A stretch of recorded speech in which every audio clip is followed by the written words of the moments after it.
The voice of Husker Nation is on the air. This is Hail Varsity Radio. Insight, opinion, expertise, along with the biggest names talking Nebraska sports. Join in with the show at 402-489-1240 or 1-800-825-5865. Now, here are your hosts, Chris Schmidt and Elijah Herbel. Welcome to it. Great to be with you on a Friday. It's Hail Varsity Radio. We're presented by Currency for all your equipment financing needs. Go Currency. Chris Schmidt, Elijah Herbel, Connor Clark locked in for a big recruiting weekend already. Great news for Nebraska fans out of Bellevue West. We'll get to the dual commitment earlier today by McMorris and Dae'vonn Hall. That's exciting for a lot of Big Red fans. Plenty of reaction to that. We'll spend some time with Jacob Padilla. Jacob back with us here in about 15 minutes or so. Cover some hoops with Jacob as well. Bill Doleman of NBC Sports, the pride of Fairbury and professor. He'll be with us in about an hour. Brady Oltmans will be your voice and source of all the recruiting news this weekend with Hail Varsity. Brady joins us at 5:25. And then weekend bets with Major League Baseball and VSiN Sports Network. Danny Burke with us at 5:40. Numbers to get in, 489-1240. 489-1240. Can email the show, Chris at hailvarsity.com, and always get involved in the StreamYard. Can watch the show a couple of different ways. The Hail Varsity YouTube channel, can comment that way, or also send your tweets into the Hail Varsity Radio Twitter feed at Varsity Radio. Find our Twitter handles as well at Schmidt_radio, at Herbal Essence for Elijah Herbel, and then for Connor Clark at C_Clark_27. So I had a little baseball outing earlier. 1:30 is when Junior's squad took the hill against Millard South. Millard South was beaten in a really awesome baseball game played couple 3 weeks ago by Southwest JV, 3-2. Drama, excitement, well played. Southwest won that, and after the game, Millard South was running foul poles because they lost, and they kept running foul poles because they lost. And they're a damn good baseball team, and they came to Lincoln today at Dan Hartog and remembered the 3-2 loss. We'll just put it that way. So I got back here in record time and ready to get a Friday weekend. What do you know, Elijah? Good to see you. Connor, good to be with you. Yeah, looking forward to hopefully seeing some higher quality baseball than that with the College World Series. What a game that was last night that we saw between LSU and Wake Forest, the ultimate pitchers battle. I think the LSU coach called it the greatest college pitching matchup we have ever seen. That might be a little bit dramatic for me as of right now. Only being 24 hours removed from that game. That was a hell of a pitching performance from both starting pitchers.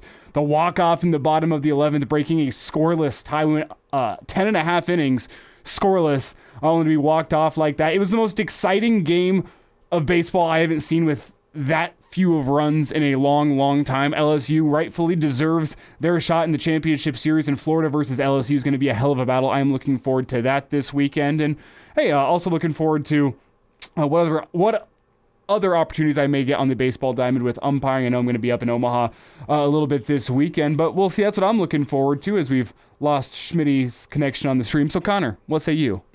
Well, I'm glad to have a weekend off for the first time in probably 3 weeks now, so that'll be exciting. But yeah, I'm excited to watch more good baseball. Last night's game was awesome, as you said, and really good pitching performance there, and you knew something was going to give at some point or another. You just had no idea when. I mean, that game realistically could have gone probably about 15, 16 innings or so if they really wanted to. But yeah, that was an incredible baseball game. Excited to I got a couple of questions for Jacob actually later in the show, so excited to talk to him about some hoops, and yeah, just ready to hit the weekend and get ready for the old 7-gamer that the Dogs will have at Haymarket Park next week. That'll be good. Back with you. I had to switch internet connections, but we're safe and sound now. How about the play of Morgan at first for LSU? I mean, that was so awesome. And you see a lot of small ball, especially at the high school level, and you love the skill and execution when someone is asked to sacrifice, bunt, move the runner, or get a do or die down with a runner at third. And then to have the athleticism by Morgan at third in the transition to charge in from first, dive, gather, option pitch flip, and then the catcher not even blink with somebody coming downhill on him. That was incredible. You are sick for Wake Forest from a standpoint of you come in, you throw one pitch, and it's walk-off time. But LSU's they're as good as advertised. I mean, their ace still dealing 100 miles per hour after 120 pitches. Wake was incredible.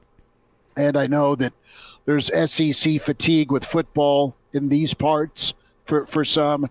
And it's not rare, to be honest, to have an all SEC final. You're going to get game one of the SEC rematch or tour with Florida LSU, but both squads have earned it. They deserve it. It's phenomenal, and it's not that different. Back in yesteryear, it seemed like a Pac-12 final. It seemed like USC or Arizona State was always in it. You'd occasionally get a Miami or Wichita State, but no, that was just as good of a ball game. You were glued to your seats. Incredible pitching. And, hits were so hard to come by. Phenomenal defense. And yet LSU just find a way to give Wake Forest back-to-back losses for the first time this year. And then Tommy Tanks. I mean, he sees his post-game interview where he gets up there and says, yeah, well, what are you looking for in the box? And he's like, well, I was looking for a fastball, and I didn't get one of those, but I just threw my hands on it, and the thing flew out of the yard. So that's when you know you're just a dude, right? I was looking fastball. I got the changeup. I just kind of swung at it anyway, and lo and behold, I hit a home run.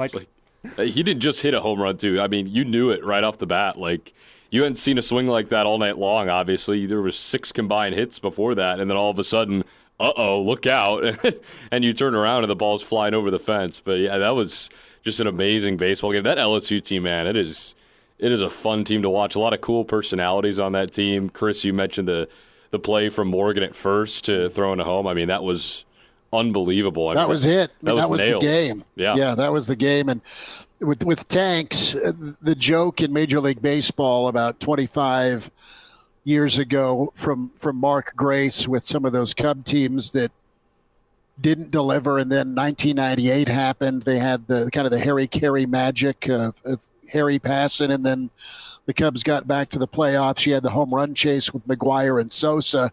I'm sure you guys have YouTubed that since you were both in diapers or maybe not even born, but that's a magical summer that I remember coming home from work and throwing baseball on and always checking McGuire or Sosa, the home run chase. Well, when Sammy first got traded, Sammy was a White Sox and then a Ranger and then a Ranger to a Cub. And Mark Grace always made jokes about Sammy's jewelry.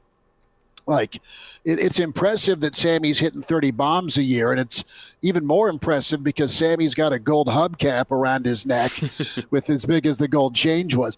What made me think of that was Tommy Tanks. I mean, he was blinging last night. He had about 3 gold chains on, some medallions with it, and he still turned and burned on that pitch. So look good, play good, fellas, I guess. So if you both want to roll in with some 70s chest hair and gold chains, you just feel all right about doing it. Tommy Tank says it's okay. I have already made a fool of myself with the pasty white skin and the Nuggets uniform. Oh, yeah. I think if I came in here with the low-cut shirt, the chains on, I can't make even more of a fool of myself for those that watch on the live stream. And the beauty of it is we still got a lot of live listeners over radio that won't even be able to hear it. So if I look good, I will sound good on the air, and they'll never even know the difference.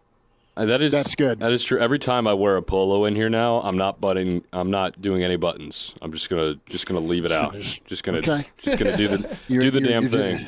That's all right. Just 2 buttons. I like it, guys. Let's talk recruiting and get to a pretty monumental haul. So you look at Nebraska football, and the storyline has been has been Matt Rule, his work ethic, his organization, and then how well this staff does at showing what they're about. It's really show and tell when they get kids to campus.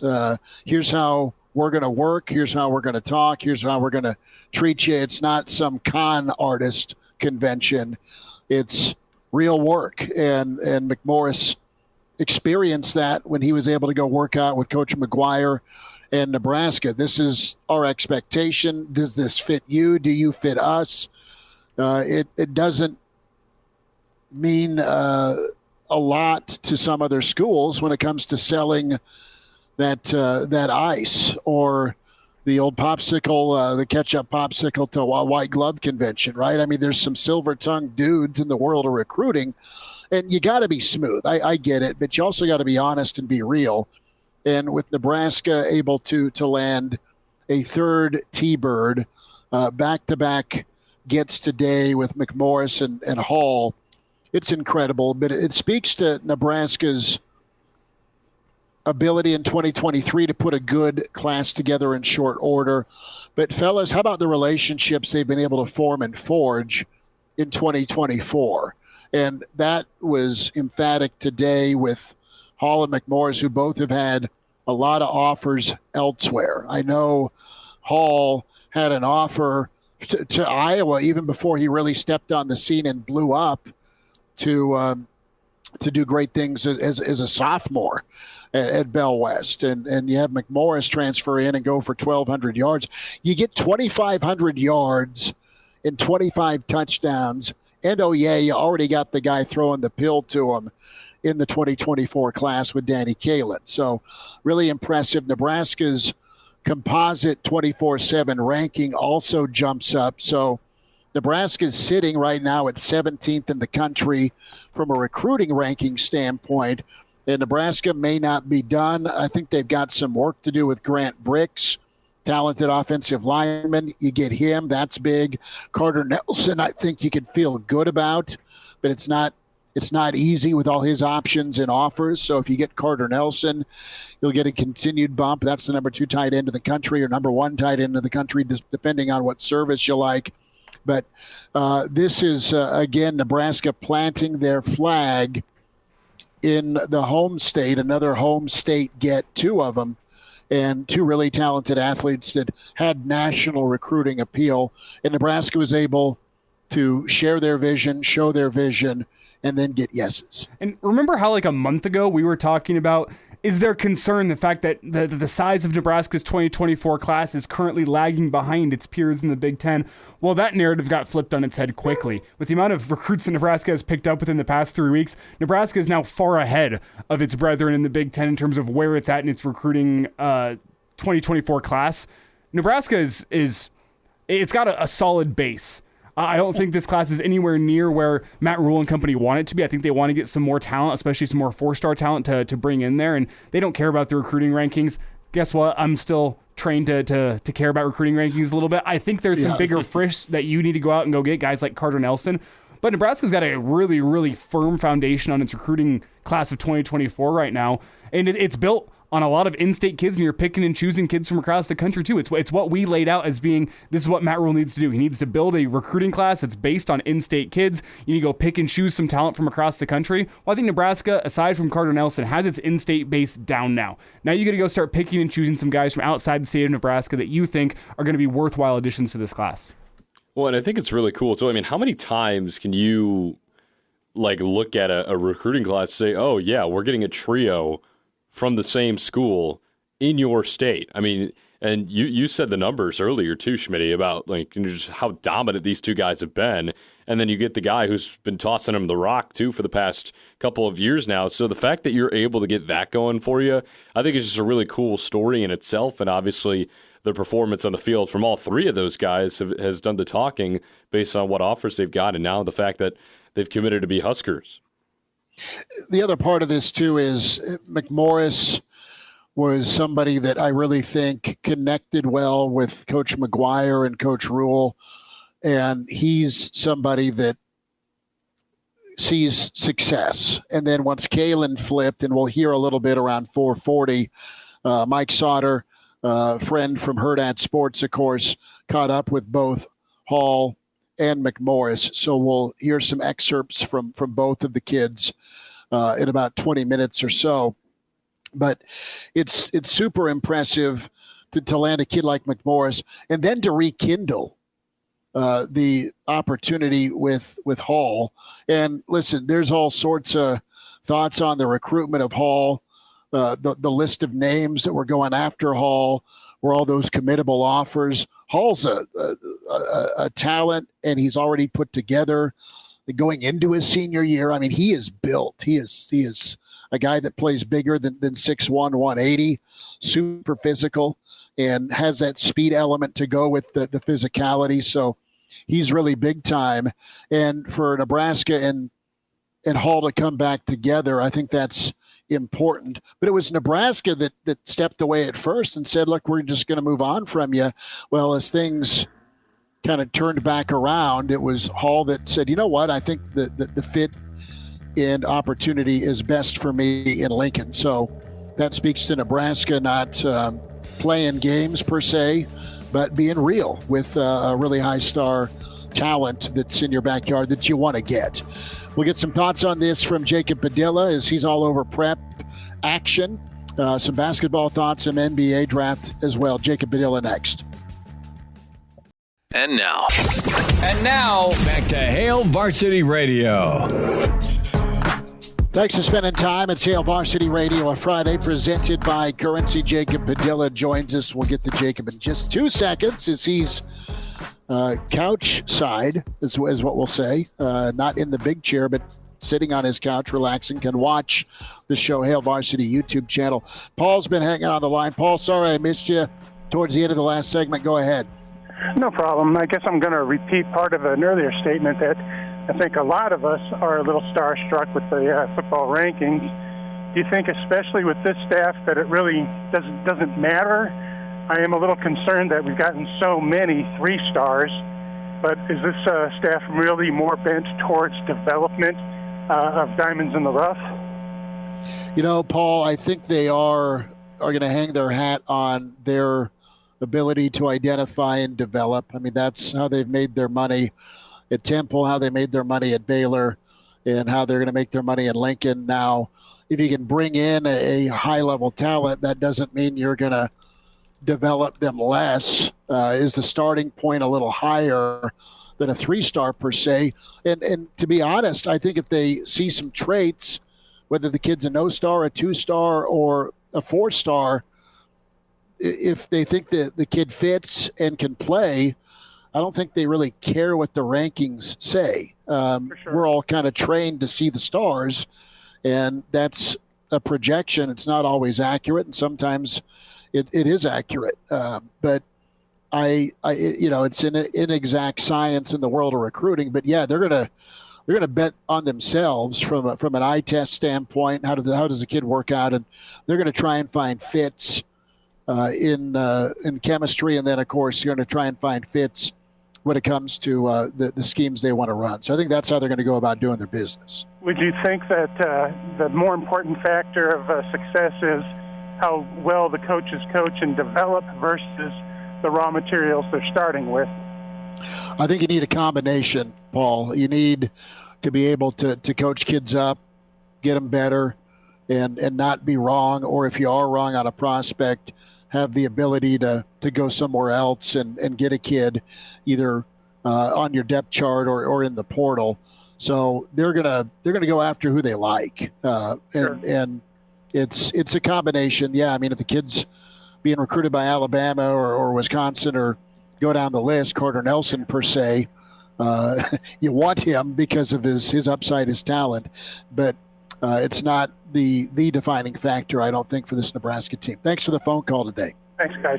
Yeah, and to add to this conversation, not to jump on Jacob's toes or anything, Jacob, you've been sitting there patiently. We appreciate you. But I'd just add that with Matt Rule, as you kind of laid out, his classes at Baylor and Temple, they were built on the 3-star. And what he did is he was very choosy with his 4-stars. Whenever he got a 4-star, the key was make sure this is a guy that's going to contribute, not a guy that's going to get outplayed by 3-stars. Whenever you do get the 4-star, his classes weren't built on 4-stars. They were built on 3-stars and other guys that some schools in the country had never even heard of. They saw the talent in those guys. Those are the guys they're willing to take a chance on. Whenever you get to the 4-star, whenever you do get that guy in the boat, you got to make sure you're not wrong. You got to make sure that you have a 4-star that's not going to be a guy that's getting jumped over by 3-stars in your class and not going to be a guy that's going to end up wasting your roster spot. You need to be right on those 4-stars whenever you're only picking up 5 or 6 in a class. Well, you got to develop the 4-stars, and Nebraska has not done that for a while. Jacob, weigh in here, bud. What's your take on the Rule recruiting philosophy? And I'll piggyback on that also with the Bell West acquisitions today with McMorris and Hall. Give me a thought on that as well. Yeah, well, to continue the discussion, the other thing to remember, too, is Matt Rule has still not coached a game at Nebraska. And he's having to recruit to a program that's won 3-4 games a year over the last few years. He's taken some swings at some of the higher-rated guys, 4-star, 5-star type guys. Hasn't landed many of them.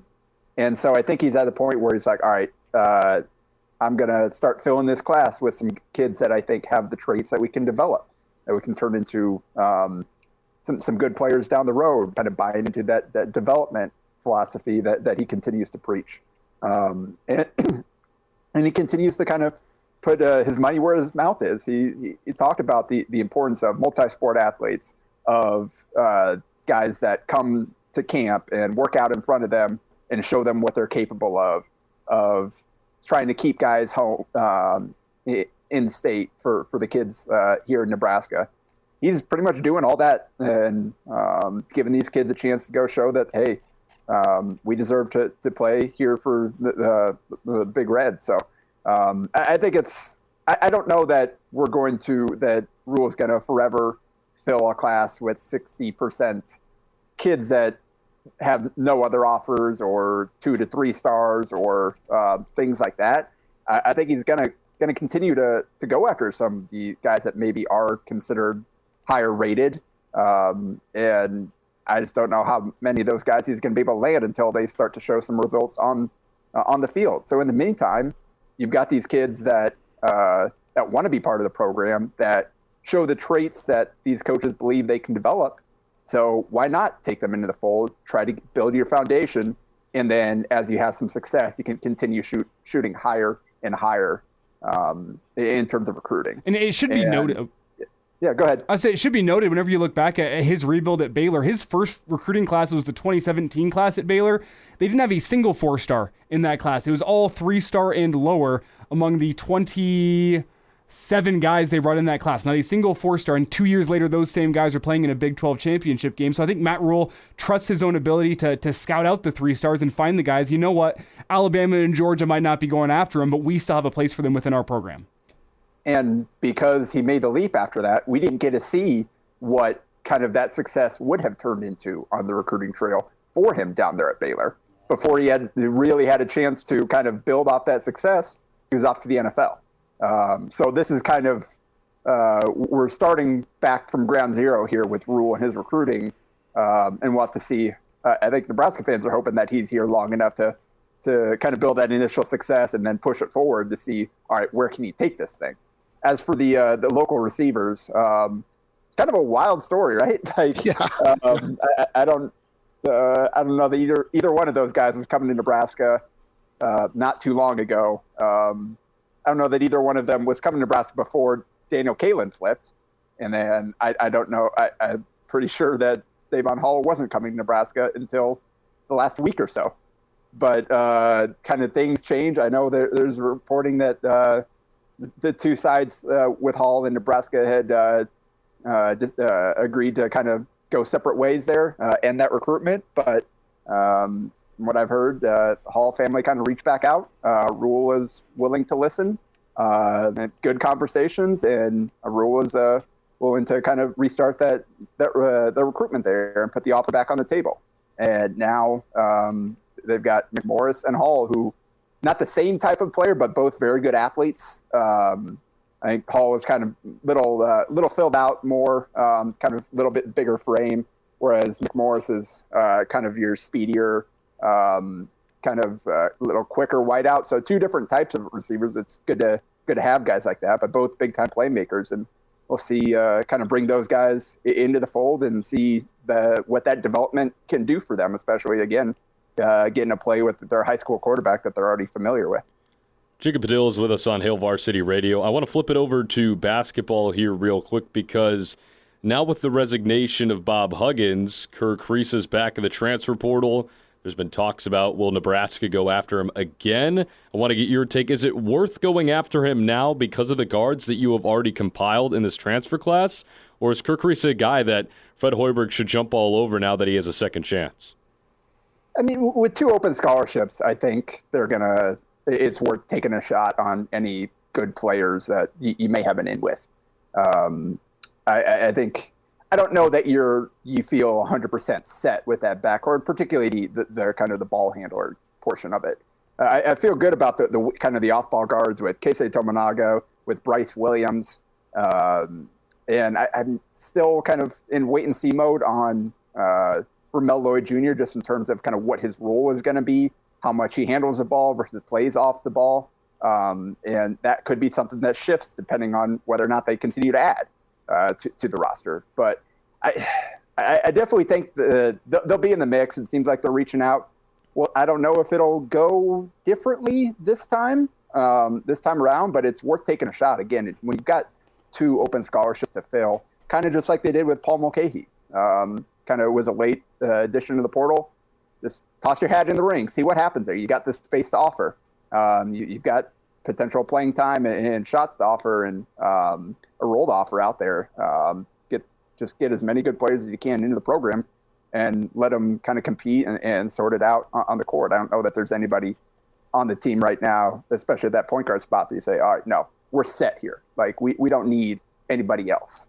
I think Fred Hoiberg is comfortable going into the season with what they have for the most part. But again, you get up to 13 scholarships to use for a reason. So there's no reason not to continue kind of doing your due diligence and seeing what may be possible out there. Jacob, we saw last night the international flair to the NBA draft. To relate this back to Husker basketball, could the future of college basketball and roster building be in Europe? Because I saw an interview with Victor Wembanyama. He was on JJ Redick's podcast. He said, number one thing I think would have been cool about America would have been playing in college and getting that chance to go be a college student and play basketball at the same time. I had to jump in and be a professional right away.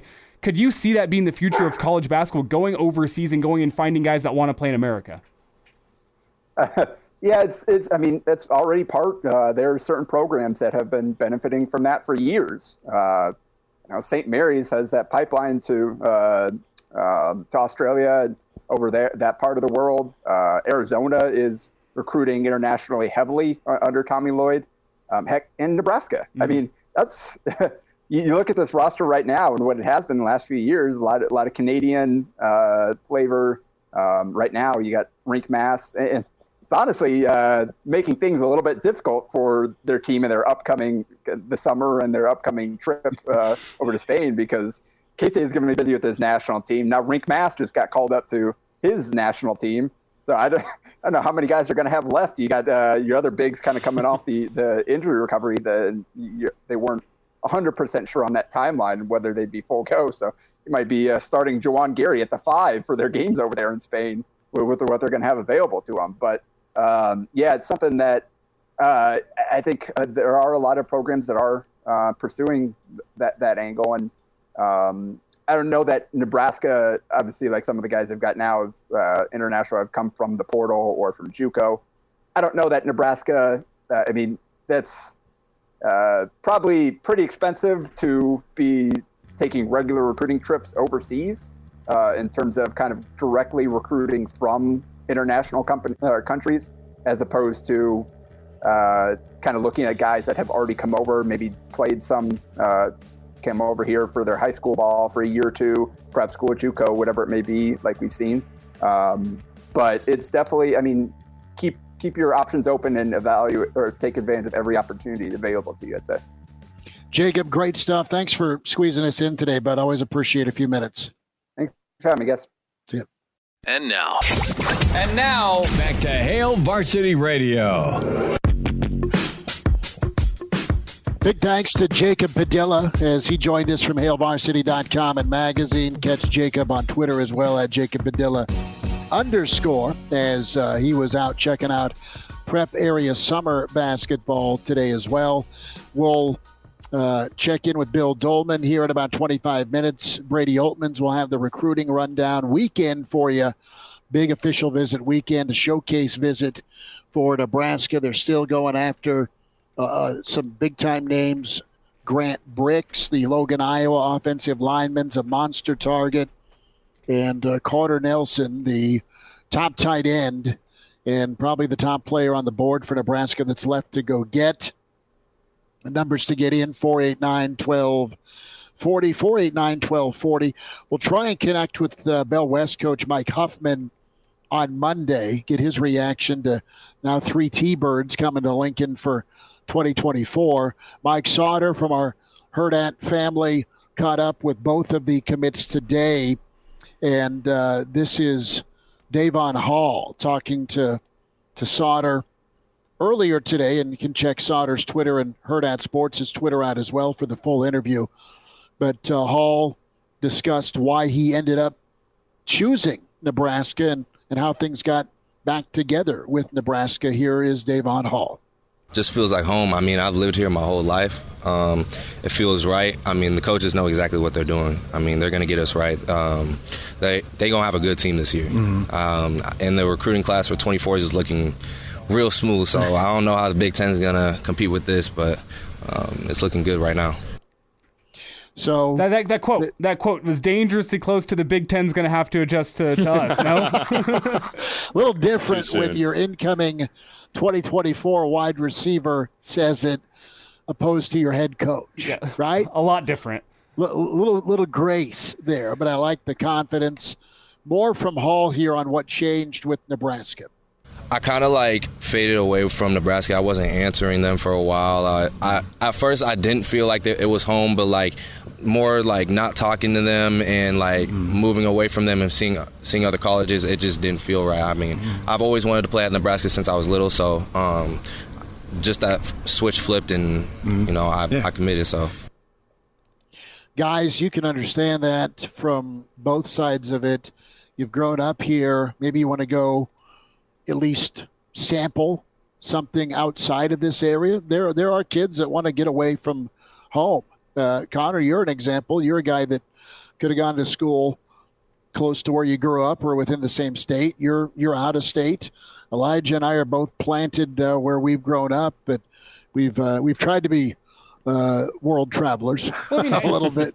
I mean, I kind of relate to this a lot because back in high school, I wanted to go out of state for college. I was like, I'll always be a Husker at heart, but I'm always going to be a Husker fan. Why don't I go get a chance to experience college somewhere else for once? And then I kind of looked at my options, especially scholarship money and how much it was going to cost. And I said, actually, Nebraska is the best option for me. This is awesome. I don't have any problem staying home. I understand that completely, being not necessarily dead set on leaving, but thinking, you know what, I am made to go off and experience life somewhere else for 4 years and eventually make my way back. But then you kind of evaluate all your options and you look back and you say, well, maybe I shouldn't have counted out Nebraska because I look at this objectively and I think it is the best option for me. I was there. I experienced that as a 17, 18-year-old kid, and I understand what kind of a hard place that puts you in, especially whenever it's a football recruiting sense, and you get to see what the bells and whistles all these other schools have and how their records have looked and the kids they've sent off to the NFL. You say, man, getting out of state wouldn't be too bad. I know I always dreamed of being a Husker, but now that I'm here, the opportunities elsewhere seem great. But then you start diving into those opportunities, you look back and you reconsider Nebraska and you say, well, turns out the things that are our priority to me, I actually seem to be lining up with Nebraska. The deeper and deeper I get into this process, maybe Nebraska actually is the right place for me. I get that. I've been there. Yeah, There's the allure, right, guys? There's the allure of, wow, a team that's won 11 ball games, a team that is on the doorstep of a college football playoff. Connor, Elijah, that's a reality, too. I think Jacob nailed that. I mean, you haven't got to see yet what Rhule's going to do, but there's plenty of examples, Tennessee and case in point, where they feel like they're back being what they're supposed to be. Well, and I understand the appeal, obviously, of going to a team that has won, say, 10, 11, 12 games for the past decade straight, and you have a legitimate chance to play for a national championship, and if you're good enough, obviously, to get playing time right away, it's probably the best option for you. But there's also that side of recruiting and the side of kids where, like, hey, you want to be a part of something special, and, you know, whether that's, you know, being the first team to in a school history to win a bowl game, or do this or do that. And there's definitely the appeal too, and especially for in-state guys, I would think, is that, like, hey, you got a chance to turn around a program that so many people deeply care about and are deeply invested in, and there's countless resources. You know that the people are going to show up and show out for every single game. You got a chance to turn that around, and especially for your home state too. I mean, that's awesome. I mean, I'm all in for that too. Like, if I was, you know, raised in Nebraska, I'd be all in for that as an athlete. Like, just try and help and turn things around, because that's a really hard thing to do, first of all, but it's also, and has the potential to be a very special thing to do too, especially when you're playing at home and, you know, you're not far from your family who gets to come and watch the games too. That's a big appeal to it as well. I mean, as an out-of-state guy, I mean, I'm not an athlete by any means, but, you know, just like looking for a school that's going to best fit my needs and for my major and whatever. I mean, you kind of go wherever, and wherever's the best fit for you, yeah, great. But, I mean, sometimes, like, would I like to be home doing this? Absolutely. But, you know, sometimes the best fit is far away. Sometimes the best fit is 45 minutes down the road from Omaha. So I think the chance to turn something around and be a part of something special in that regard, I think is something really, really cool. And I have a ton of respect for kids, especially in-state kids, who really want to take that next step for the program, because it is a difficult thing to do. The ability to bring it back. Last thought from Dae'vonn Hall on Tennessee and that part of the recruitment process. Yeah, so they had a great season last year. Obviously, put 2 wide receivers in the NFL, Jalen Hyatt, of course. Yeah. But I mean, we went there. We had a great conversation with Coach Pope, the wide receiver coach, and Herbel, their head coach. So everything was good. The vibes were cool, everything. But I mean, they kind of waited out on the offer. So I was trying to hold off until then, but I mean, it just didn't feel right. So that's Dae'vonn Hall with Mike Sauter. Full interview, can find that with Hurrdat Sports. So McMorris lays out his take on why Nebraska. Yeah, I just feel like Nebraska's moving in the right direction. Matt Rhule knows what he wants, and I just see the program changing, and I want to be a part of that. To the point that's been made, yeah, be part of the positive change. The transfer to Bell West is McMorris was a prep kid and Creighton prep kid, and he thrived with Bell West last season. When I transferred, I wanted to be a receiver. Coach Huffman told me if I came here, I could be one of the best receivers in the state. So I just put in the work in, and making that transfer was one of the best decisions of my life for sure. 1,200 yards, 90 catches, 14 touchdowns, and what a 1-2 punch it is for an upcoming senior season with Hall, McMorris, and, of course, Danny Kalen. We'll wind down. A couple more thoughts from Isaiah McMorris. Hail Varsity continues. We're presented by Currency. And now, back to Hail Varsity Radio.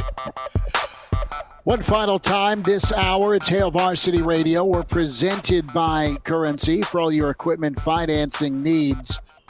Go Currency. Chris Schmidt, Elijah Herbel, Connor Clark. Get the podcast. As always, you miss any portion of the show, can do the segment, or you want to hear, or the entire show, Spotify, iTunes, Google Play, and as always, can watch the entire show on the Hail Varsity YouTube channel. Can watch us live that way, or the Hail Varsity Radio Twitter feed at HVarsity Radio, 489-1240, 489-1240. To get in. Bill Doleman's about 10 minutes away. Brady Oltmans, his reaction to Nebraska's big-time haul, no pun intended, or maybe the pun was intended, with 2 of the Bellevue West stud wideouts. So Brady Oltmans at 5:25. Danny Burke gets your weekend MLB picks with VSiN Sports Network. A reminder to get buckled up as well. Use your seatbelt. It saves lives, prevents injuries only if properly worn. Buckle up. A message from the Nebraska Department of Highway Safety Office. So pretty fascinating audio with Mike Sauter's rundown with Hall and McMorris. Guys, I don't think you can put it in any other terms other than ultra important. Danny Kalen's flip from Missouri, not just the here and now of Nebraska wanting and needing a quarterback for 2024, but also the remnants of both of these receivers, their comfort level, knowing that the guy that's been dishing the rock to him is in. He believes in the vision for Nebraska with Coach Rule, Coach Satterfield, and this is a dual comment here. Dae'vonn Hall on the fact that Danny Kalen committed to Lincoln. Isaiah McMorris also follows in this clip with what Kalen's commitment said to both of these kids.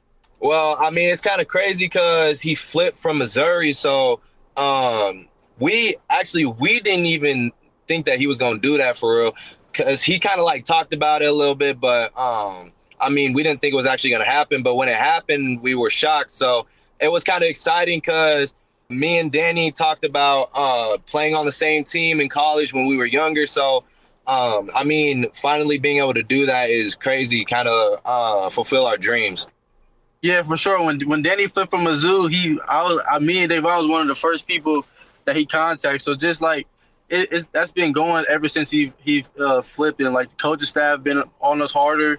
Just like playing with your QB, that's all you can wish for. You already have that connection. So Danny going to Nebraska is really what pushed me to go to Nebraska as well. Man, you need a hug, a handshake, and maybe a gift card, Danny Kalen. Daniel Kalen's peer recruiting has been out of this world. He came down to Lincoln whenever Carter Nelson stopped by a university unannounced. Kalen stops by. Oh, Kalen's in town for other official visits, taking pictures with kids too. He's not even supposed to be there, but he shows up just because he understands the importance of a quarterback in a recruiting class. And hey, let's not forget, 2 nights ago, who's Daniel Kalen sitting with at Charles Schwab Field watching college baseball but Carter Nelson? Like, Daniel Kalen, his peer recruiting has been the X factor in the past couple weeks for Nebraska.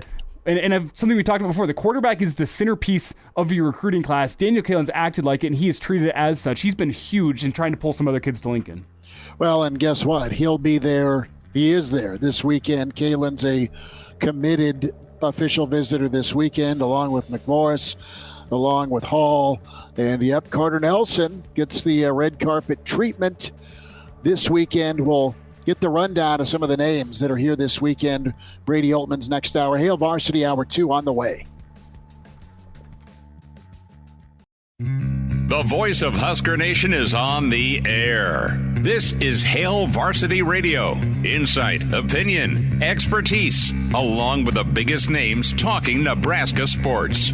Join in with the show at 402-489-1240 or 1-800-825-5865. Now, here are your hosts, Chris Schmidt and Elijah Herbel.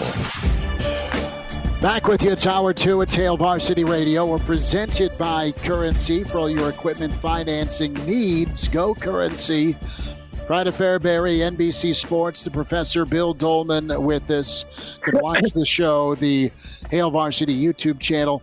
Bill Doleman doing his best Blair Witch impersonation as we get set up and get ready. Billy D, how you doing, man? I thought you were just going to drop the phone and make us check out your smoke alarm for most of this first segment.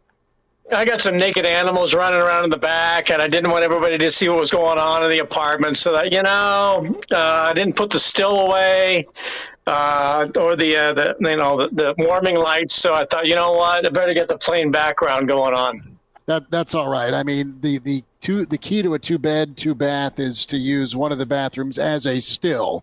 I was just going to say that. Right? So why not go after it? I got both my hound dogs pacing and circling me. Yeah. Right? Yeah, the German wants her food. It's like, you got another hour to wait.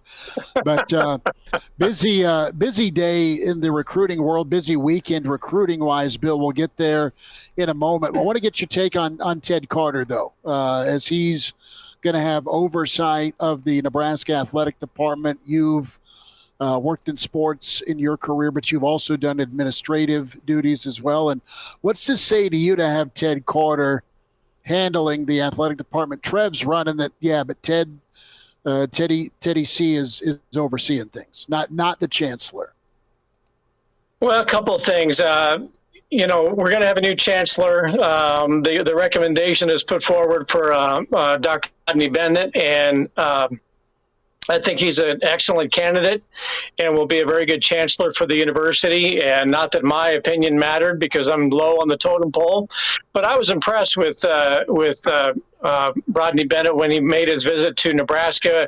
I think a lot of people on campus had an opportunity to sit in on some Zoom calls and presentations. So I'm in favor of him coming on board and being the chancellor at UNL. That said, we are in a different era of collegiate athletics, and this is going to be Dr. Bennett's first chancellor role outside of in major collegiate athletics. He was at Southern Miss, but it's different here. And, that's an athletic department, and I think we're getting into an era where schools like Nebraska are athletic corporations. And to have Ted Carter's leadership and the comfortability, the factor that he brings with Matt Rule, the highest paid employee in the state of Nebraska, and with Trev Alberts, who has an incredibly important position at an incredibly important time in collegiate athletics. I think having his leadership and their familiarity with Ted Carter, and not just those two guys, though, but let's face it, Trev and Matt Rule are the prominent faces of Nebraska athletics. They believe in Ted Carter. They both mentioned him extensively when they got their jobs respectively. Trev 2 years ago, Matt Rule back in November. They all talk about Ted Carter. I don't think there's any denying the leadership that he brings to the University of Nebraska, the credibility as a leader. When he drops those Top Gun references, you go, well, yeah, you did it. You can, right? So I think that given where Nebraska is going in this era, they need that steady leadership, proven leadership, respected leadership.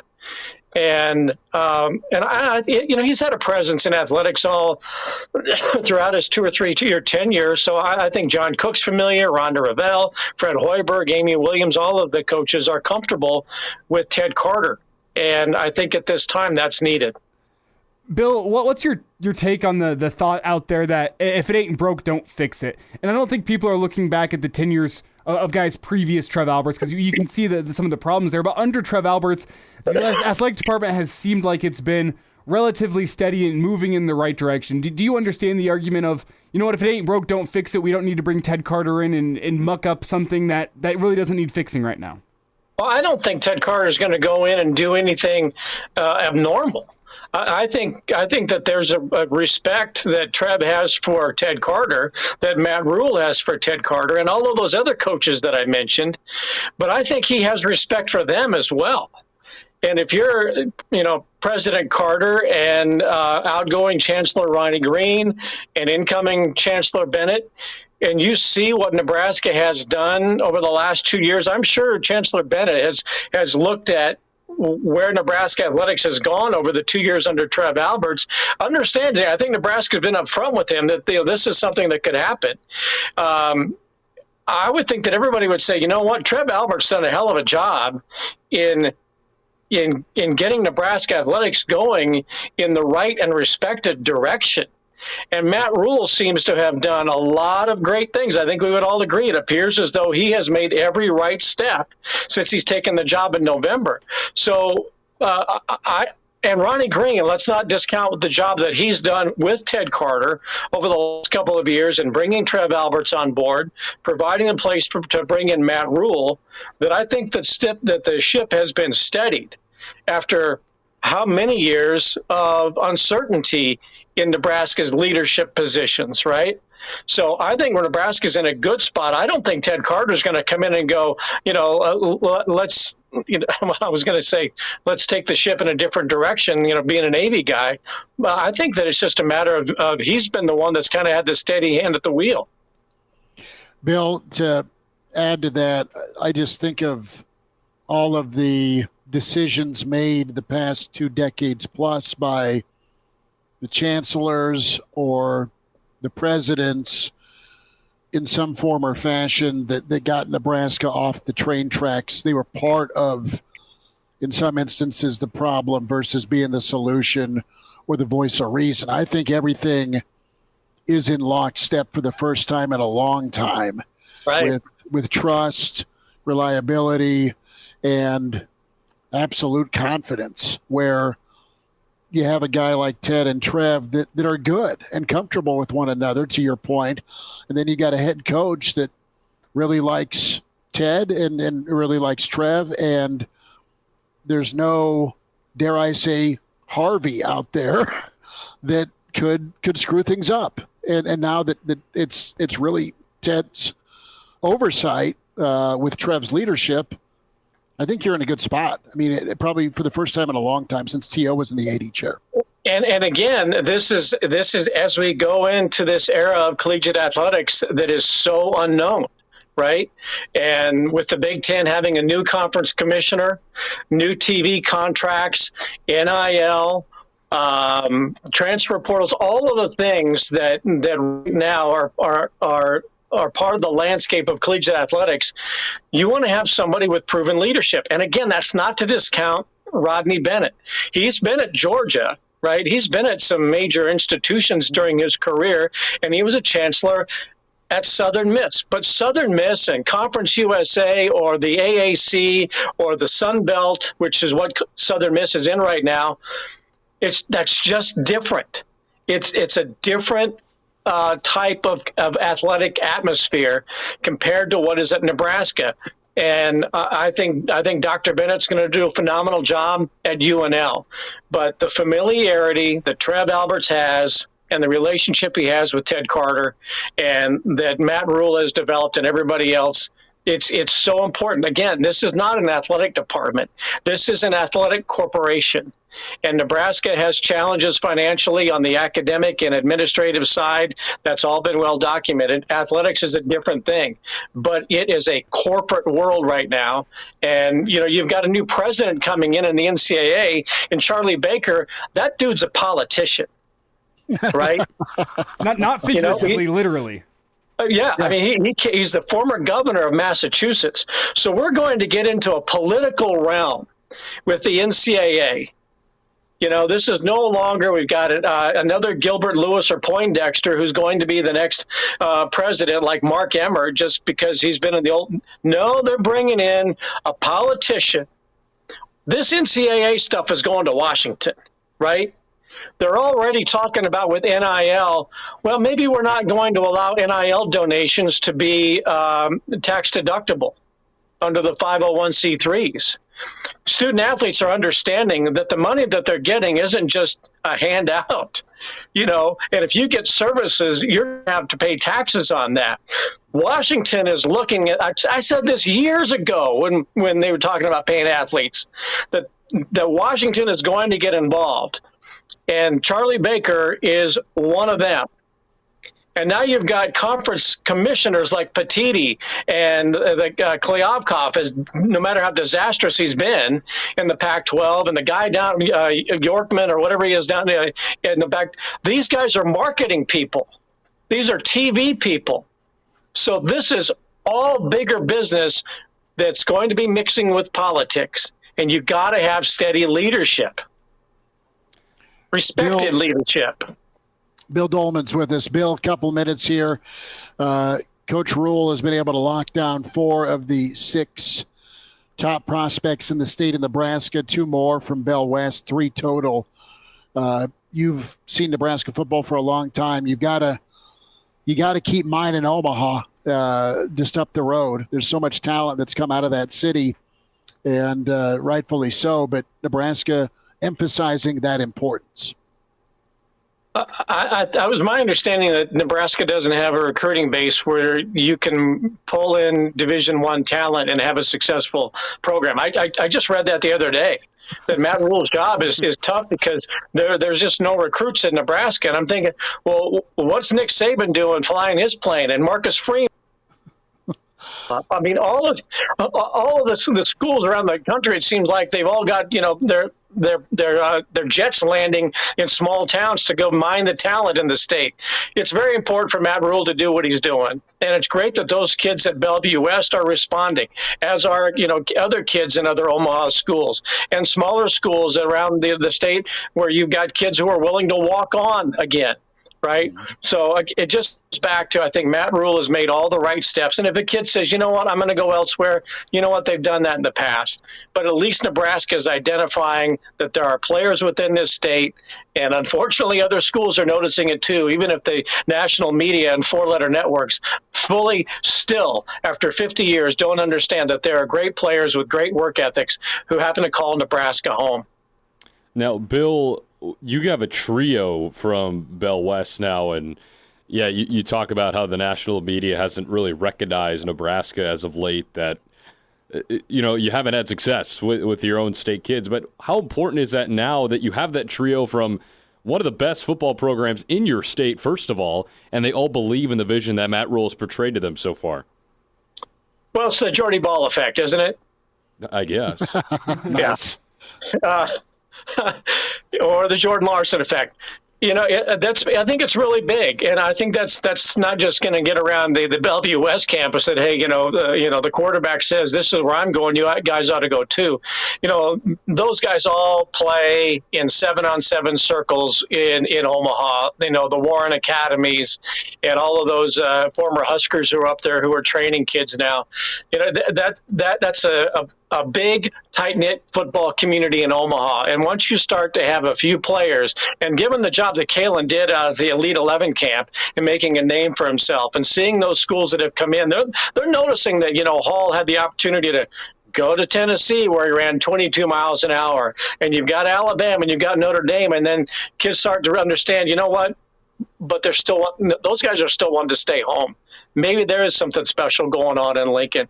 So I know Kalen apparently is doing a lot of the peer recruiting, but I think he is. But I just think that the fact that guys are looking at Nebraska going, you know what, maybe it is kind of cool to stay home again like it was in the past, then let's do that. Remember, Nebraska won that national title in '97. 9 of the 11 offensive starters were Nebraska guys.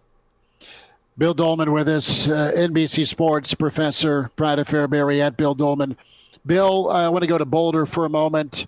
Deion Sanders, just let me finish the transition. Oh, okay. Gummies, of course. F. With Prime though, that surgery he's had to have today, that sucks. I mean, that's awful. He's already had to have toes removed. There's no amputation, thank God for him. But are you worried about his health long term, being on the sideline for Colorado? Well, this is not just something that's kind of materialized recently. This was stuff that he had problems with at Jackson State, I think, going back almost 2 years now. So this isn't something like, hey, I'm not feeling well. This is lingering. And if you go back to the early 90s with the Tommy Frazier stuff, we all got an education in blood clots when Tommy had to sit out for as long as he did. I think it is certainly concerning for a guy at his age to be having these kind of issues. And I thought it was also interesting that, I know Pac-Man Jones, who was the one who broke the story, yesterday, and then Deion said, no, it's just a matter of getting rid of these things. But you go back about 4 or 5 days, and there's an NBC News article in which Deion Sanders does say there was talk about amputation. His doctor also talked about amputation. Now, he came out with a statement, I believe, last night or before his surgery today saying, no, that's never been part of the equation. I'm just fixing some toes. But if you go back to June 17th, there are stories on NBC where he and the doctor both mentioned amputation. So, right, I hope it is not serious and they got this problem cleared up with his latest procedure. But I think that there are probably some concerns about how much he's going to be able to fulfill his duties at Colorado, at least in the short term. Bill, we'll get caught up again, buddy. Thanks for jumping in today. Okay, go Big Red. See you guys. And now, back to Hail Varsity Radio. Back with you, it's Hail Varsity Radio. We're presented by Currency. For all your equipment financing needs, go Currency. Chris Schmidt, Elijah Herbel, Connor Clark, and Brady Oltmans with us. It's the Gun Show with Brady Oltmans. as he is rocking the tank top. I love it. I can see, Brady, if you want to compare your biceps against his. Well, what he really needs to do is he needs to let the chest hair come out, maybe throw some chains on there, too. That's a look. Hey, man. It's an LSU cleanup hitter look. Hey, I'm trying to get some chains going here, all right? Don't just give me to the end of the summer. I'll get that look You got to go hit up my guy in the mall. He's got the best chains. Okay. 100% plastic. Get some white Griswold shoes and you're set. Hail Varsity YouTube channel. Brady, monster recruiting weekend. We'll get there, but wanted to get your reaction on Hall and McMorris. I know you've been following this. Had a great write-up and coverage, hailvarsity.com, with their commitments today. But are you surprised, or did you feel like it was leaning this way for both? I know McMorris kind of felt like he may be in because of Kalen, but Hall was somebody that we were all kind of waiting to see where he may go. It's when we look back on this, I think it might be one of those more curious recruiting windows and processes for both McMorris and Hall. They're so interesting. They're both, maybe 6 months ago, I don't think Nebraska has a shot at either one of them, and wide receiver coach Garrett McGuire has done a great job with recruiting them, building a relationship, keeping them involved or keeping them close to the program, at least enough to make them feel like, hey, they're welcome here. But also, I think one of the things that they're trying to turn around is you're not going to come here to lose. They're determined they're going to win. And I think, as we all know, kids don't want to go to a football program knowing that they're going to lose or thinking they're going to lose. And then McMorris is also just really interesting with his recruitment to USC. USC interested, and then I think he just saw a more assured path at Nebraska, I think, in the long run. And then Hall, he's dancing with Tennessee, and then right up there at the end, Tennessee finally extends the offer. And I think at that point, he also just said, you know what, I'm going with Nebraska because they've reached out first and they've been here longer. They've been building up with me a little bit longer, and having your high school quarterback making the Elite 11, I'm sure kind of boosted out, and he's going to be going there too. And Danny held that camera up while they announced their on Instagram Live earlier today. So I think there's something to be said for that. But in the long run, I mean, 3 Bellevue West guys going to Nebraska in the same class, and they're all 3 stars and above. It's pretty impressive. Brady, what's more important with this, with Hall, McMorris, with Kalen, and I guess I'll even throw Carter Nelson into this list. Is it more important what they bring to the field for Nebraska? Is it more important the message that this sends to the greater college football, saying Nebraska isn't open for business? Like, Nebraska is here to lock down its in-state kids. You don't get your choice of Nebraska and we get the rest. It's the opposite. We get our choice of in-state kids and the rest of college football gets the rest. Well, I'll tell you after Carter Nelson commits. Okay. I mean, let's be realistic. We can say that, but if the top dog in the state goes somewhere else, especially if Georgia and Notre Dame are, granted, those are big programs that are going up against Nebraska, a team that hasn't won in 6 years. I mean, it's a tall hill to climb for Nebraska, but I think there is something to be said. Rule and his staff, when they got here, they looked around and they said, can we do this? One of the very first conversations that Evan Cooper had with Matt Rule about potentially taking the Nebraska job was Cooper saying, take the job and call Jalen Lloyd. Like, these guys can play, they can go, let it be done. And we're seeing that play out now to where they're offering Burt, they're offering Chase Loft, or looking at Chase Lofton. They're got guys up and down. The first commit in this 2024 class from in-state is Ashton Murphy. I mean, if you would have told me that last season, I would have said, Ashton's a good player. There just seemed to be bigger names out there, or guys that had been built up a little bit longer. Mm-hmm. So there's something to be said about keeping the in-state talent, but there's also something to be said that the kids that are getting to stay in-state, they're pretty good ball players, and not all of them just come with, marquee names.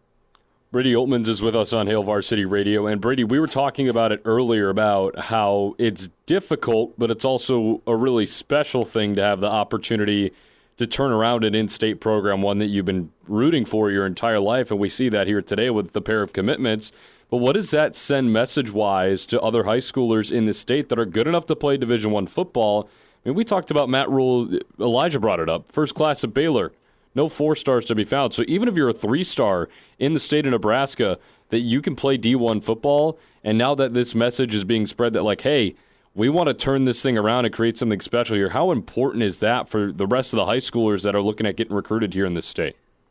Well, it's a really interesting question, and one that I've thought about, because we saw this last camp cycle. They want guys that want to be a part of Nebraska, regardless of stars. If they can play, if they can, if they see those intangibles in person at camp, at a Nebraska camp, where the kids are coming to them because they want to showcase their skills in Memorial Stadium, I think that stands out.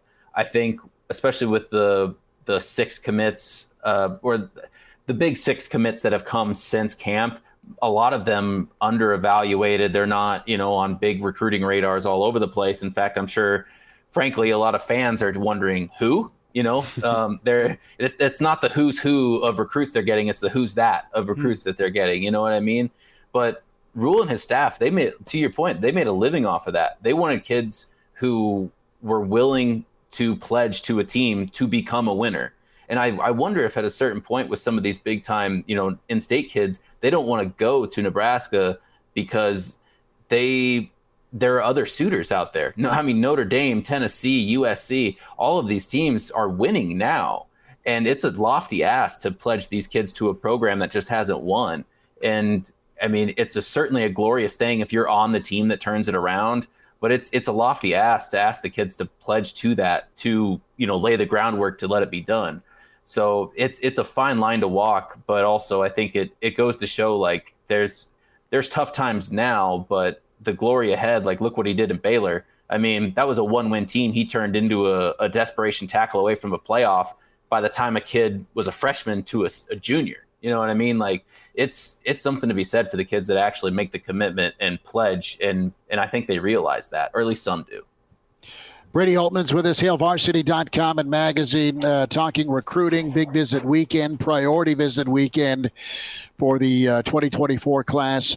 Brady, a thought on Carter Nelson?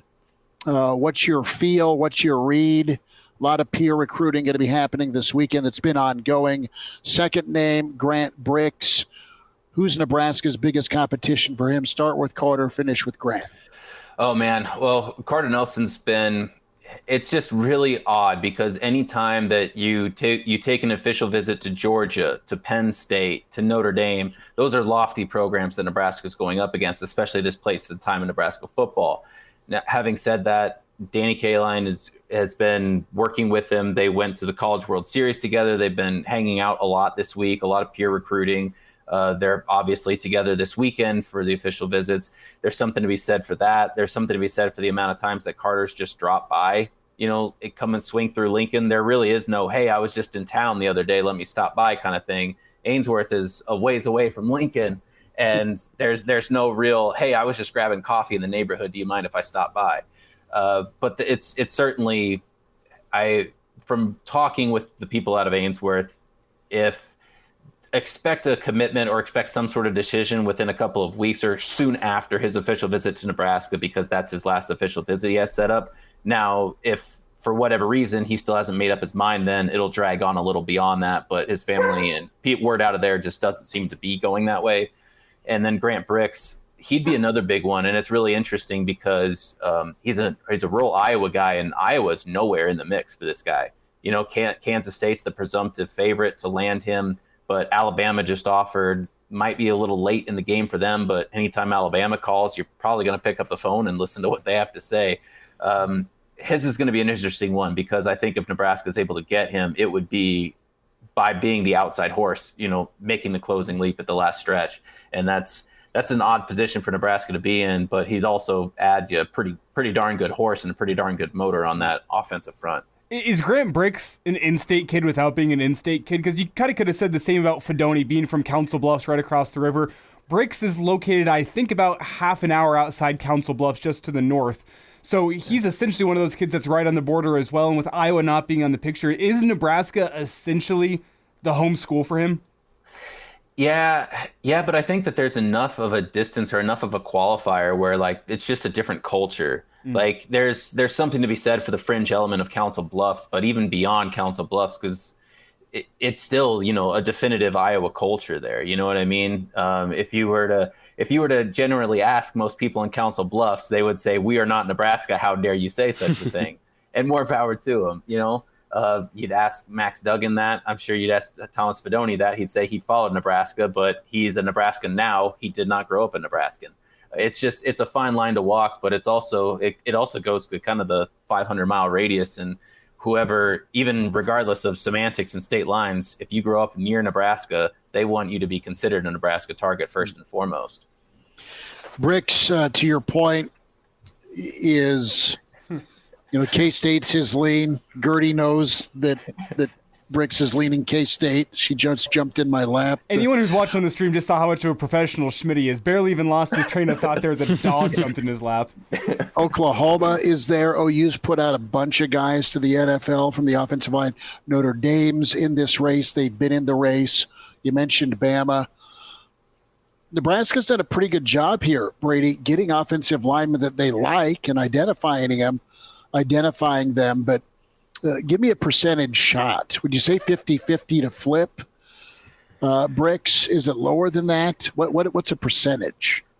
I'd almost say I might put it at 35% because it's keep in mind the coaching staff is high energy. Not to say Kansas State isn't, but every recruit person that comes through looking at the offensive line, they love Donovan Raiola. Mm-hmm. And even the offensive linemen that are in there, they love Coach Raiola. And say what you will about the offensive line performance in the last year, coaches love him, players love to play for him, and that offensive line was not set up for success, really. New coach, new coordinator. If somebody had a mission statement for that offensive last year, please show it to me, because I don't think I was ever given one. And they just weren't set up for success, whereas now you have a coherent vision with an offensive line coach, an offensive line analyst, a coordinator who was an offensive line coach in the NFL or assistant offensive line coach in the NFL, and your head coach was an offensive line coach and played on the offensive line. There is a unified, coherent vision to that, and I think that recruits they see that, they love it, and it's something that really pops to them they don't get otherwhere. Brady, we'll talk to you weekend edition tomorrow morning, bud. We'll continue this. Thanks for a few minutes tonight. No problem, guys. Appreciate it. And now, back to Hail Varsity Radio. Thanks to Brady Oltmans for talking recruiting. Big recruiting weekend edition of Hail Varsity Radio. Back with you tomorrow morning, 7:30-ish. And you can watch that, the Hail Varsity YouTube channel, or KFOR Facebook and Twitter, Hail Varsity Radio Twitter as well, at HVarsity Radio. We welcome in with VSiN Sports Network, the pride of Chicago, and you follow him on Twitter at Danny Burke 5. Danny Burke with us. Danny, the first legal wager was put down yesterday in Lincoln at the Warhorse Casino. The gentleman said, "I want Nebraska money line." Despite the minus 8.5 Minnesota's laying for the college football opener. I know that probably made you smile. How you doing today? It did make me smile indeed, not only because sports betting coming to the great state of Nebraska, but of course you got to be a little bullish on the Big Red with that first bet of the season. I love it. So music to my ears. I'm doing well. How about you guys? We're good. We've been wrapped up in the College World Series road shows all week long at the CWS, and hey, shocking to no one, although Wake was a formidable opponent. They were great, but not good enough to get by LSU. An all-SEC final, Danny. Where have we seen or heard this before? Yeah, right. Same old song and dance here, man. And I know it's pretty much close to a pick-em here, and Florida should have a little bit of advantage in terms of the rest and maybe a little bit offensively. So, I mean, LSU with the pitcher, the dude's an absolute stud, but he may have to rest for the next couple of games. So I feel like I'd have to have a little lean toward Florida, and I'm obviously not as invested in this as you guys are down there close to all the action. But wouldn't you think that Florida may have the advantage because of that? Well, it's the ultimate case of rest versus rust, Danny, and we talk about this every single postseason with about every single sport, but LSU, to their credit, they've only allowed runs, I believe, in some absurdly low number of innings, like 5 total innings they've allowed runs this College World Series. Every other inning they've put up a 0. Might need the fact check on that. I know it's somewhere around there. So despite the fact they're probably not going to have their best pitcher, they're still confident in what they have in the bullpen should they need to turn to the bullpen. So it's a case of, I think, momentum against a team that's going to be well-rested. No, that's a good point. Look, you're right. And I don't know from a personal standpoint, because it's a little bit more unique, certainly in college baseball versus Major League Baseball, where you're not as accustomed to maybe such a layoff. Like hockey, we usually apply a decent amount, even basketball. But, baseball's a different beast because it's all about the matchups and who's seeing the pitch as well, more so than kind of carrying over some kind of momentum in the game. And I do believe that's true to a certain extent. Don't get me wrong, the camaraderie of it all and just having a boost because of that. But yeah, I think the biggest thing still is, again, LSU not having your top dog. That certainly gives any team, and especially the other team contending for the championship in Florida, a big chance here. But, man, it may be a case where, again, for me, someone who's not as religiously invested as a lot of people I've talked to, and you guys as well, maybe wait to see how Game 1 goes down. And I know that's going to sway things potentially not in my favor for Game 2, but kind of see what that's looking like. Or even if it's a slower start, again, you look for these in-game opportunities. These bullpens in college are incredibly wonky. The bats have come alive late in a lot of games. So maybe you can look for an adjusted total there, or for whichever team's down. If you're thinking they're seeing the ball well, it's batted strongly and powerfully, but the balls ain't landing, maybe look for a better in-game price on that team if you think it's only a matter of time before things start shifting their way. Danny Burke is with us on Hail Varsity Radio, and let's transition over to Major League Baseball here just a second. The red-hot Cubbies are going across the pond. They're playing the Cardinals. We all know what happened when the Yankees and the Red Sox played over in London. I assume you're hammering the over on runs. I don't know what the line is, but I assume that you're going there.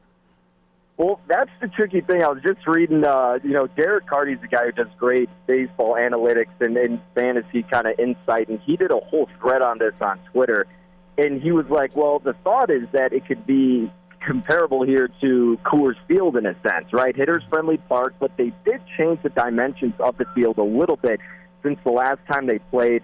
The weather's going to be pretty warm, ideal for hitting. You're above sea level, if I'm not mistaken. So, it all favors, like you're kind of alluding to here, some more runs. And especially with the way this Cardinals staff has been pitching, you got to think at least you can rely on the Cubbies to get some runs, because that's how they've been able to sustain their success. So if you're not fully invested in trusting the Cardinals, maybe look at the Cubbies team total over the course of this trip across the pond. Danny, any matchups you like this evening, either money line or some perhaps in-game opportunity, or any weekend matchups you like as you look at Major League Baseball? Yeah, there was one that stood out a little bit, but it's been taxed fairly heavily to where it may not be worth the reach. But keep an eye on the San Diego Padres. Took them yesterday, and finally they got a win. And it was a sweat-free bet, luckily. I think it was like 10-0 was the final score. But I like that matchup, not only because I figured they could be in a good spot to avoid the sweep, but they were going against the Southpaw. San Diego's the number 1 team in the month of June against lefties in weighted runs created. Plus, they're also one of the top teams offensively against lefties the entire season. And if I'm not mistaken, they're going up against Patrick Corbin of the Nationals, and Corbin's been dreadful this year. So, again, in terms of their money line and run line, yeah, that's taxed accordingly. And, again, this could be a spot where perhaps you look at a team total to where it's a little bit more of an appropriate setting to look to jump on them. And I know Musgrove's taken the bump for the Padres. His numbers are good. They're not great, so he may get beaten up on a little bit earlier. That's why I'm not as enamored with going with the run line and not getting that great of a price with it. But expect San Diego to produce some offense tonight. That's the biggest thing I'm looking out for this evening. And then in terms of Saturday and Sunday, honestly, fellas, kind of taking it day by day, looking the morning up so I know which matchups I actually get and just want a little bit better idea of reading the market. So that's how I'll probably approach the weekend. Just for those interested, the Padres run line with the Nationals tonight, San Diego minus 292. So, yeah, it's an expensive run line compared to the rest of them, although Toronto's minus 320 against Oakland. So there's that. If you've got a death wish, pile on the old A's before they head to Vegas. Oh, man, no kidding. Hey, we're rooting for that to happen, baby. Get some baseball in Vegas. I know that it was kind of awesome when the fans did that whole boycott and then the reverse boycott during the win streak. That was fun to see. And, Oakland was one of the hotter teams for a little bit, but now they are leading Major League Baseball in the least profitable unit. So be sure to be careful about that going forward. Danny, now that we have sports gambling in Lincoln, I'll close out with this. I'm not sure if there's any lines at the Warhorse for the Lincoln Salt Dogs or the Omaha Storm Chasers, but you've been following those seasons. You have a feel on their weekend series if you want to bet minor league and or American Association baseball. I sure hope they have lines. Hey, I go Lincoln all the way this weekend. Come on. Well, I'm since I'm not the studio host anymore, I've been out of the mix of that, so I haven't been keeping as close of an eye on the Salt Dogs as of late, so I'll have to take your guys' advice in terms of what the Salt Dogs are looking like this weekend. But let me say this. I think they'd be doing a disservice to the people of Lincoln if we're not able to wager on some Salt Dogs games. That's all I'm saying. It'd be worth the trip to come back to do that alone. I love it. We will get Danny Burke to put the token C note down on those Salt Dogs or Storm Chasers. They've won 11 of their last 14. It's a hot bet right now. Oh, baby. They're back over 500. It's big. Big for the Dogs. Oh, it's huge. Love it. Danny, have yourself. Whether there's a line or not. Yeah, he'll create one. Danny has set the line, a la casino. Danny, have a good weekend, brother, and always appreciate you jumping on. Good to talk to you again. Yeah, thank you, fellas. Appreciate it myself, and enjoy the weekend, boys. All right, there he is, Danny Burke with VSiN Sports Network. At Danny Burke 5, we'll wind down a Friday. As Hail Varsity continues, we're presented by Currency. And now, back to Hail Varsity Radio. One final time, Hail Varsity Radio presented by Currency. For all your equipment financing needs, go Currency. Weekend edition tomorrow morning. Back at it as it'll be online for you, the Hail Varsity YouTube channel. Myself, Mark Cranack, Elijah Herbel. And can always get the podcast downloaded. Any segment you missed throughout the week. Good stuff this week with Cedric Golden. Great chat with former Oregon State head baseball coach Pat Casey on the CWS. And, how about a little Mike Eckler Tennessee love? We talked with Coach Eckler earlier in the week. And we'll put an exclamation point on the week tomorrow morning, 7:30. to 9. So it should be pretty good stuff. We'll check in with Gary Sharp, Mark Cranack, and Brady Oltmans back with more of a preview of the weekend in recruiting. But guys, how you feeling here on Carter Nelson? Do you think he's going to lean? I think there's just too much influence with some of the connections he's probably made for Nebraska to not get him. I'm not saying it's a slam dunk or it's not a challenge because of who's after him, but I think Nebraska and the kids in this 2024 class will make one final push to get him. Do you think I'm way off? I think the most important visit that any recruit takes is the last one, followed by the first one, and then it should be noted any qualifier in there is anyone that mom and dad come on as well. Sure. And I think Carter's parents are probably going to be in Lincoln for this official visit this weekend. Haven't seen any pictures. I got a feeling it's the last visit. It's your chance to really seal things up if you're Matt Rule. Hey, I know you've seen all these things over the past couple weeks. Here's what Nebraska has to offer. Here's why it stacks up. You can come into this situation, tell me what you saw in other places that you like. We can say, here's what we have at Nebraska. There's a reason kids tend to commit to the last school that they visit. It's because you give them the last word in this argument, if you will, of why this school is the right fit for you. I think Carter, kind of along with Brady, is going to have this decision wrapped up shortly, probably, dare I say, before the 4th of July or shortly thereafter that weekend. And I think as of right now, the tea leaves that I'm reading would point towards Nebraska being the pick. Yeah, it's tough to tell. Definitely having the last visit being Nebraska always helps. But then when you also look at names such as Georgia, such as Notre Dame, such as Penn State, I mean, that is a tough group to compete with. And I'm not saying Nebraska can't compete with that group. Obviously, they're going to. But it'll be interesting to see. I don't know if the final push pushes them over the edge, per se. But, I mean, you have a golden good way. Yeah, well, yeah, right? Hopefully. Yeah. But, I mean, you have that opportunity to make that final push, and you have that opportunity to do that peer recruiting and to do that traditional recruiting and give the red carpet treatment, as you said earlier, Schmidt, for this guy who could really help out your program, and we'll just have to see what happens. But, I mean, you just look at the other names in that group, too, and I'm no recruiting guru or anything, but anytime you see Penn State, Georgia, and teams like that in the mix, it's going to be tough. It will be, and you got to love the attention. You got to love their vision for him. And Nebraska kids are getting more accustomed to this, right?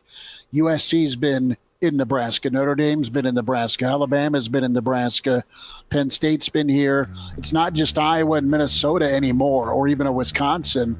It's some college football playoff teams that have been in the state. So kudos to all the training, hard work, and coaching that's gone on, plus the work, of course, the kids have put in to continue their craft. But we'll be all over it tomorrow. Big thanks to Bill Doleman, Brady Oltmans, Jacob Padilla, and Danny Burke. Talk to you tomorrow at 7:30, Weekend Edition with Hail Varsity. Take care.